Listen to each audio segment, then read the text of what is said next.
Hi, I'm Sarah. Today I'm going to read you the story of Megan, which is titled like this: My sister left her 4 kids at my doorstep, saying, just 1 hour, but never came back. 10 years later, she showed up with a lawyer accusing me of kidnapping them. But when I showed the secret video to the judge, she turned pale. Well, let's go? My name is Megan Mitchell, and I'm 55 years old now.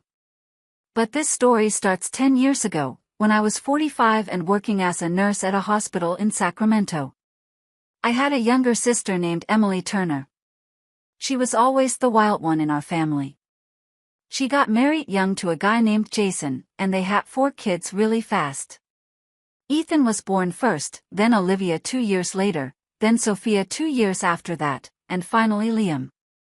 By the time Emily was 30, she had 4 kids under the age of 8. I could tell the marriage was falling apart. Jason and Emily fought all the time. Emily would call me complaining about how hard it was to take care of 4 kids. About how she'd given up her whole life for them. About how she felt trapped. Then one day, they got divorced. Jason moved out. Emily got the kids. I lived alone in a small rented house in Sacramento. I worked at the hospital, mostly day shifts. My life was simple. I paid my bills, went to work, came home. I didn't have kids of my own. Never got married. I was okay with that. One Saturday afternoon, about 6 months after Emily's divorce, my doorbell rang. I opened it and saw Emily standing there with all 4 kids. Ethan was 8, Olivia was 6, Sophia was 4, and Liam was only 2.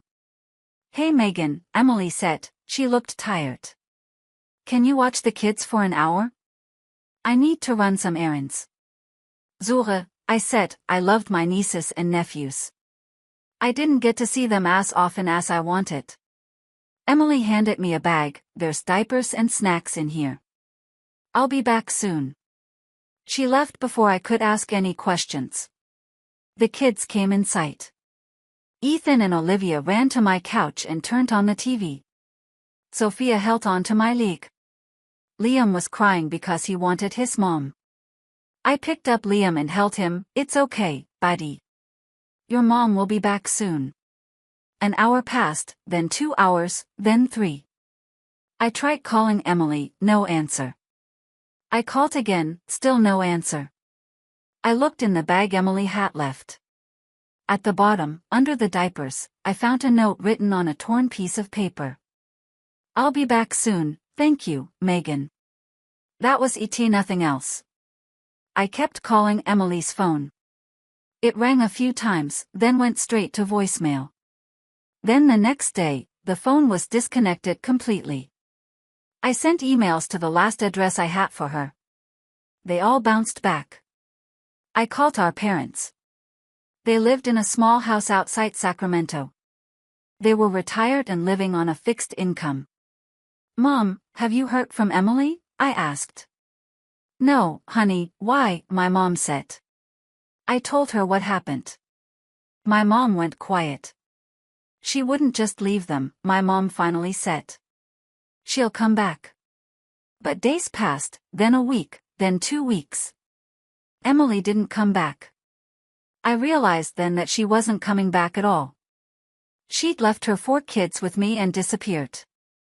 I had to figure out what to do next. I couldn't just abandon these kids.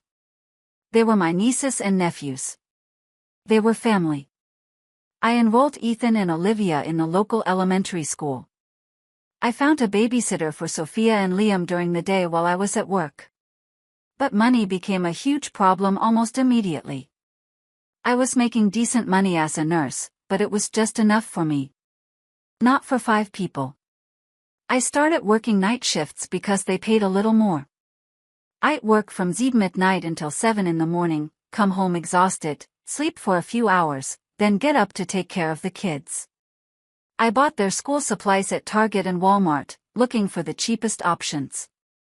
I bought their clothes at thrift stores and discount places. I cooked dinner every night, simple things like spaghetti, chicken, rice, and beans. Things that were cheap and could feed 5 people. I helped Ethan and Olivia with their homework every evening, even when I was so tired I could barely keep my eyes open. I gave up everything for myself. I stopped buying new clothes. I wore my old nurse scrubs until they had holes in them. I stopped getting coffee at Starbucks in the morning. I stopped going out with friends. I didn't take a vacation for years. The kids asked about Emily constantly. Ethan would ask directly. When is Mom coming back, he'd say. She's working on some things, I'd tell him, she needs time. Olivia would draw pictures and cards. Can we send this to Mom, she'd ask. Not right now, Sweetie, I'd say. Sophia thought Emily left because of her. One night she came to me crying. Did Mommy leave because I was bad, she asked. No, baby, I said, hugging her. Your mommy left because she had problems. It had nothing to do with you. Liam was so young when Emily left that he barely remembered her. I applied for social assistance. A caseworker came to the house to check on us. She looked around, talked to the kids, talked to me. These children are thriving, she said. You're doing a good job despite the difficulties. She approved us for child benefits as a low-income family. It helped, but it still wasn't enough. My friend Jennifer helped me out. She'd bring over casseroles and meals. She'd watch the kids sometimes when I had to work extra shifts. She was a lifesaver. My parents sent money when they could, but they were living on a small pension. They couldn't help much. The years went by. Ethan got into high school and fell in love with science. He was smart, really smart. He got good grades and talked about going to college. Olivia joined the school choir. She had a beautiful voice. I'd go to all her concerts, sitting in the audience feeling proud. Sophia started taking ballet classes. I scraped together the money for lessons and a used leotard. She loved it. Liam played football. He was fast and athletic. I'd go to his games on Saturdays, cheering him on from the stands. I missed work sometimes to go to parent-teacher conferences. I missed shifts to go to school events. My boss wasn't always happy about it, but I didn't care. These kids needed me. 2 years ago, my parents died. My mom went first, then my dad 6 months later. They left their house to me. It was worth about $450,000. It was the only thing of value they had. I kept the house. I didn't sell it. I was saving it for the kids. For their future. I started renting it out, and the money helped us a lot. 10 years after Emily left, I was 55 years old. The kids were grown. Then one day, Emily came back. She showed up at my door on a Tuesday afternoon. I was home between shifts when the doorbell rang. I opened the door and there she was. She looked different. Her hair was styled, her clothes were expensive looking. She had a man with her, tall and wearing a suit. Hello, Megan, Emily said, her voice was cold. I just stared at her. 10 years without a word, and now she was standing on my doorstep. Can we come in? The man asked. Who are you? I said. I'm Michael Johnson, he said, I'm Emily's lawyer. Emily pushed past me into the house, the lawyer followed. The kids were all home. Ethan was in his room studying. Olivia was practicing a song. Sophia was doing homework at the kitchen table. Liam was watching TV. They all looked up when Emily walked in. For a moment, nobody said anything. Then Ethan stood up. Mom? Emily barely glanced at him. She didn't hug any of the kids. She didn't even smile at them. Megan, we need to talk, Emily said. The lawyer pulled out some papers from his briefcase. He handed them to me. This is a court notice, he said.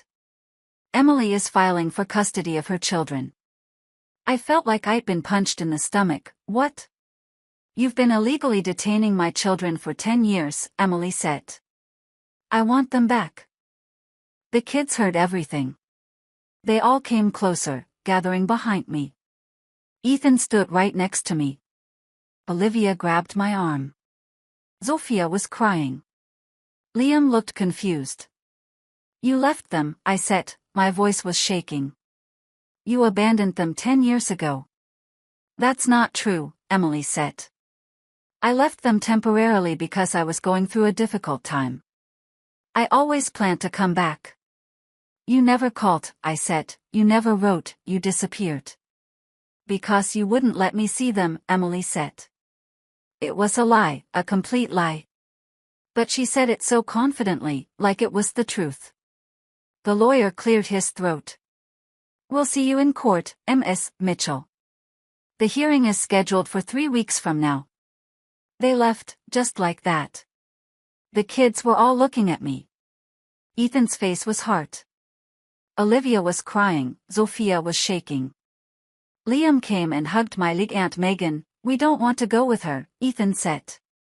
You're not going anywhere, I said, but inside, I was terrified. That night, after I put the kids to bed, I sat at the kitchen table and thought about why Emily was really back. It wasn't about the kids. She hadn't even looked at them properly. She hadn't asked how they were doing or what they'd been up to. Then it hit me. The house. My parents' house that they left to me. It was worth $450,000. Emily wanted the house. She wanted money. She was using the kids as leverage to force me to sell the house and give her a share.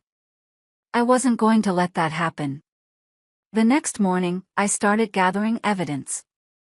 I found the note Emily had left in the diaper bag 10 years ago. I'd kept it all these years. I found old text messages from Emily, messages where she'd asked me for money and never mentioned the kids. Then I remembered Jason, Emily's ex-husband. He'd gone to prison about a year after Emily left the kids. He'd spent 7 years there and got out a couple years ago. He'd never been involved in raising the kids. The kids couldn't have gone to him even if they wanted to.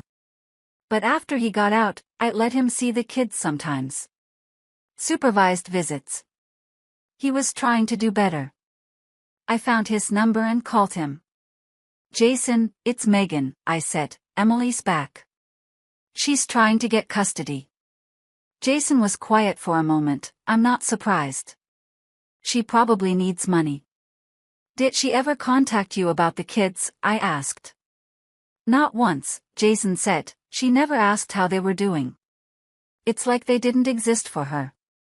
Then Jason said something that changed everything. I have something you need to see, he said, a video. Emily doesn't know I have ET. I drove to Jason's apartment that afternoon. He lived about 30 minutes away. He let me in and we sat down in his living room. He pulled out his phone and opened a video. This was taken about a year after Emily left the kids with you. She was at a bar with some friends. My friend was there too, but she didn't see him. He recorded this. He played the video. In it, Emily was sitting at a bar, laughing and drinking with people I didn't recognize. For kids was just too much, Emily said in the video. She was smiling. I couldn't do it anymore. I needed to start over, you know? New life, new guy. Let Megan deal with them. Her friends laughed. Emily kept talking. Honestly, it's better this way. I'm free now. I can actually live my life. The video ended. I felt sick. Can I use this in court? I asked Jason. Absolutely, he said. I'll testify too if you need me to. I went home and called a lawyer. His name was David Ross, and my friend Jennifer had recommended him. I went to his office the next day and showed him everything. The note, the text messages, and the video Jason had given me. David watched the video twice, then he looked at me. This is good, he said, really good. Emily's going to have a hard time explaining this. The 3 weeks before the court hearing were the longest of my life. I couldn't sleep. I couldn't eat. I was terrified that a judge would take the kids away from me and give them to Emily. The kids were scared too. Olivia cried herself to sleep at night. Sophia had nightmares. Liam asked me every day if he had to go live with Emily. No, baby, I'd tell him, you're staying with me. But I didn't know if that was true. Finally, the day of the hearing arrived. We all went to the courthouse together. All 4 kids came with me. David said it was important for the judge to see them. Emily was already there with her lawyer Michael Johnson. She was wearing an expensive dress and jewelry. She looked like she had money. We went into the courtroom and sat down. Judge Robert Davis came in and everyone stood up. The hearing was about to begin. Emily's lawyer Michael Johnson started first. He was smooth and confident. Your Honor, he said. My client, Emily Turner, left her children in the temporary care of her sister 10 years ago due to severe personal difficulties. She always intended to return for them. However, Megan Mitchell refused to allow Emily access to her own children. My client has been denied the right to see her children for a decade. I couldn't believe what I was hearing, it was all lies. My lawyer David Ross stood up, Your Honor, that's completely false. I have evidence that proves otherwise. He pulled out the note Emily had left in the diaper bag. He showed it to the judge. This note says, I'll be back soon. That was 10 years ago. Ms. Turner never came back. She disconnected her phone. She never sent letters or emails. She abandoned these children. Then David showed the judge the text messages. Messages from Emily asking Megan for money. Not a single message asking about the kids or how they were doing. Your Honor, David said, Ms. Turner had no interest in these children. She only came back because Ms. Mitchell inherited a house worth $450,000. This isn't about the children. It's about money. Emily's lawyer objected, that's speculation, Your Honor. Is it? David said. Ms. Turner, where have you been for the past 10 years? Emily stood up, I was dealing with depression and personal issues. I needed time to get myself together so I could be a good mother. And in those 10 years, how many times did you call your children? David asked. Emily hesitated, I tried, but Megan blocked me. That's a lie, I said, standing up.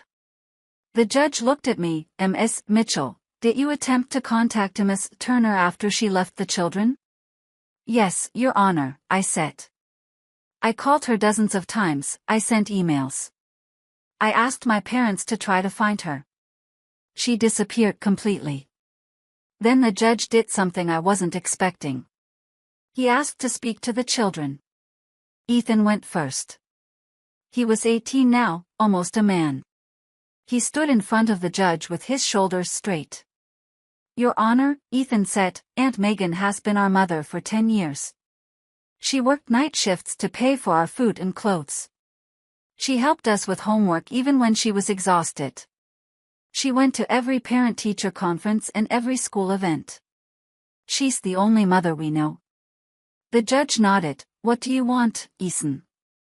I want to stay with Aunt Megan, Ethan said. We all Donnerstag. Olivia went next, she was crying, but she spoke clearly. I don't want to go with her, Olivia said, pointing at Emily. Aunt Megan is our family. She's always been there for us. Sophia was shaking when she stood up. Emily was never around, she left us. Aunt Megan loved us when nobody else did. Liam was the youngest. He looked scared standing in front of the judge. I only know Aunt Megan, he said, she's my home. I was crying watching them. These kids I'd raised, they were standing up for me. Then the courtroom door opened. Jason Turner walked in. Emily's face went white when she saw him. Your Honor, Jason said. I'm Jason Turner, Emily's ex-husband and the father of these children. I have evidence you need to see. David nodded at him. Jason pulled out his phone and showed the judge the video. The judge watched E.T. His face got harder as the video played. I could hear Emily's voice from the phone. 4 kids was just too much. I couldn't do it anymore. I needed to start over. Let Megan deal with them. When the video ended, there was complete silence in the courtroom. Then people started whispering. The kids looked shocked. They'd never known the real reason their mother left. Emily stood up. Your Honor, I was in a bad place. I was young and depressed. I said things I didn't mean. But I always planned to come back for my children. 10 years, the judge said, his voice was cold. You had 10 years to come back. You never did until now. Why now, Ms. Tona? Emily didn't answer. The judge looked at all the evidence. He looked at the kids. He looked at me. Then he looked at Emily. I've heard enough, Judge Robert Davis said. Ms. Tona, your claim that you were denied access to your children is unsupported by any evidence. The evidence clearly shows you intentionally abandoned these children. Ms. Mitchell has provided a stable, loving home for them for 10 years.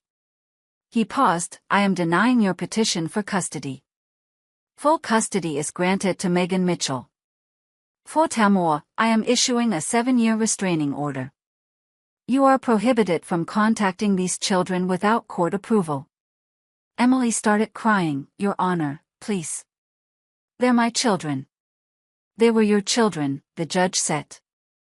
You gave them up when you walked away. The hearing was over. We won. The kids hugged me. Ethan was crying. Olivia was crying. We all were. Emily left the courtroom with her lawyer. She didn't look back at the kids. Not even once. In the weeks after the trial, I learned more about Emily's situation. She'd been living way beyond her means. She had an expensive apartment in San Francisco that she was renting. She drove a Tesla, also rented. She couldn't actually afford any of E.T. She'd been hoping to get part of the house money to keep up her lifestyle.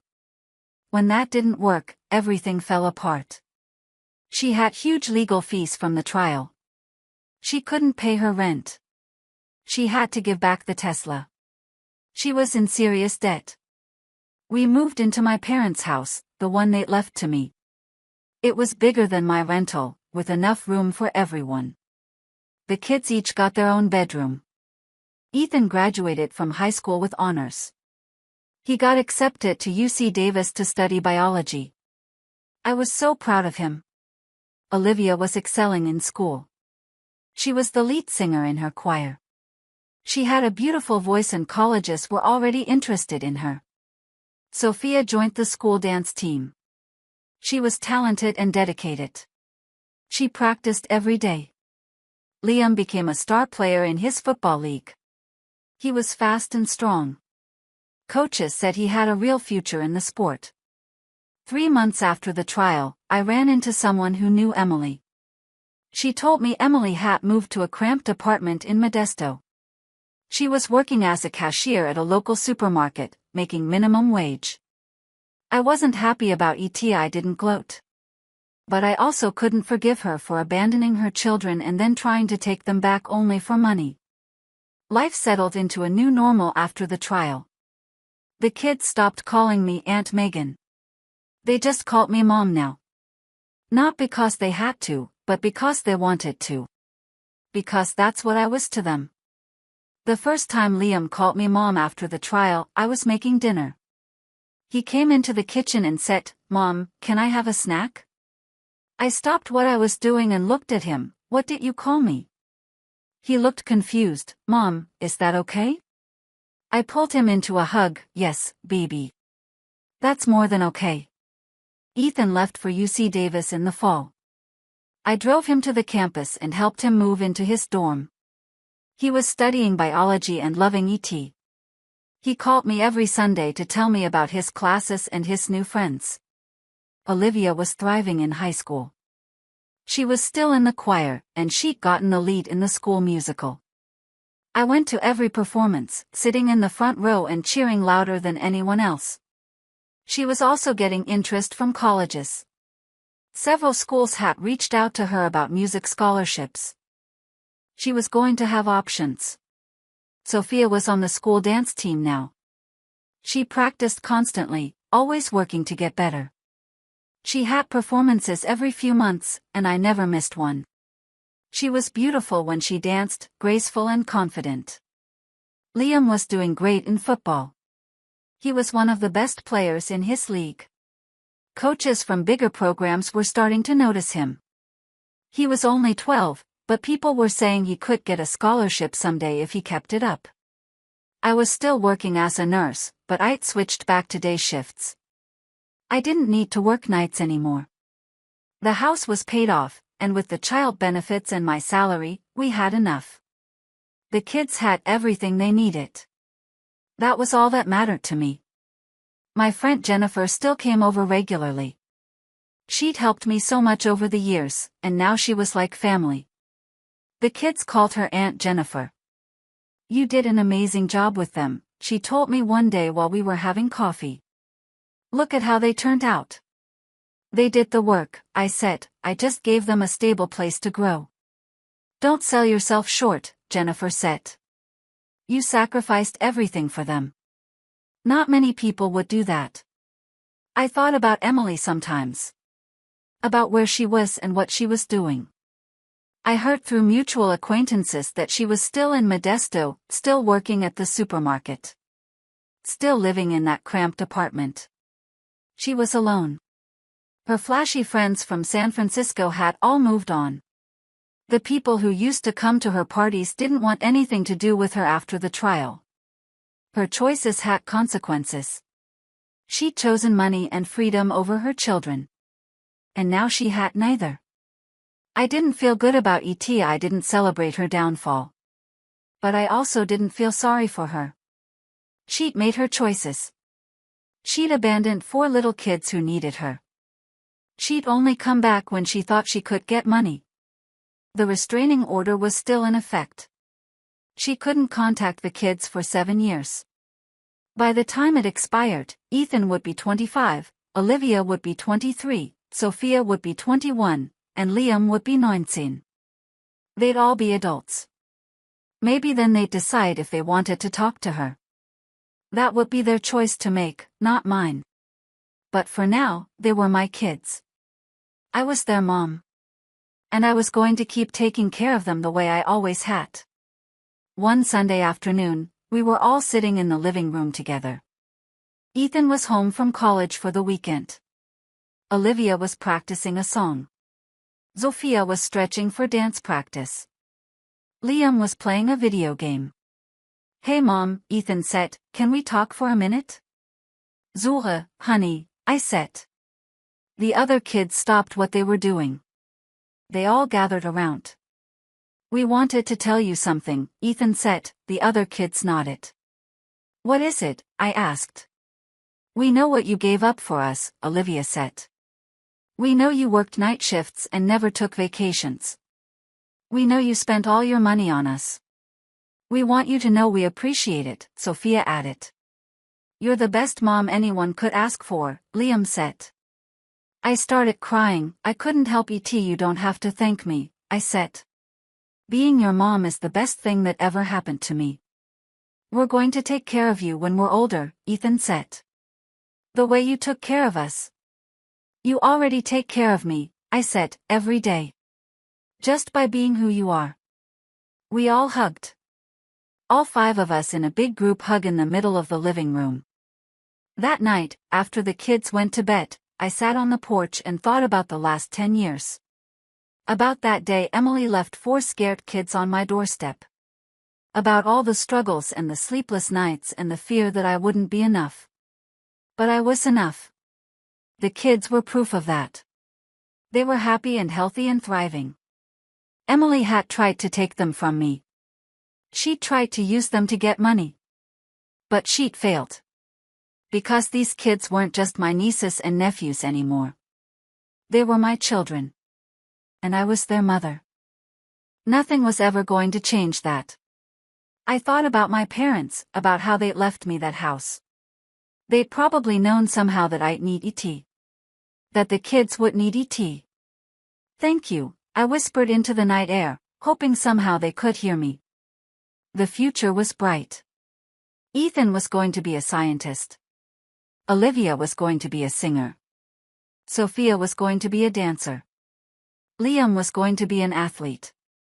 Or maybe they'd change their minds and do something completely different. It didn't matter. They had me, and I had them, and that was enough.